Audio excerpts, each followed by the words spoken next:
پښتانه لاړل. بیا زمونږ د یو ملګري پښتونستان صوبه وویله. پښتونستان صوبه خو ډېر ښه کار دی، خو پښتانه خو دې هم د سړي زامن که د دوی کار مړزان لوبول، چرګان جنګول، سپي جنګول، که نه جي جواری کول، د شرابو بټۍ په ادیرو کې ویستل او خرڅول، دا پښتانه به خپله صوبه چلوي څنګه؟ دې له خو هم لږ سوچ. نور قومونه اسمان سره ولې خبرې کوي؟ ولې؟ هغې کې هوش دی. ته ولې تباه خوار شې؟ تا کې جوش دی. سوډا واټر بوتل ټرک نارې کې لاندې در کې هېڅ نه کېږي.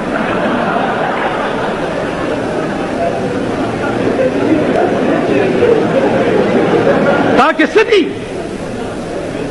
ته کارخانه جوړولی شي، کارخانه چلولی شي، مشینرۍ باندې پوهېږي؟ ته خو لکیر که فقیر یې خوار شي، یا مړزان لوبه وایه چرګان جنګوه.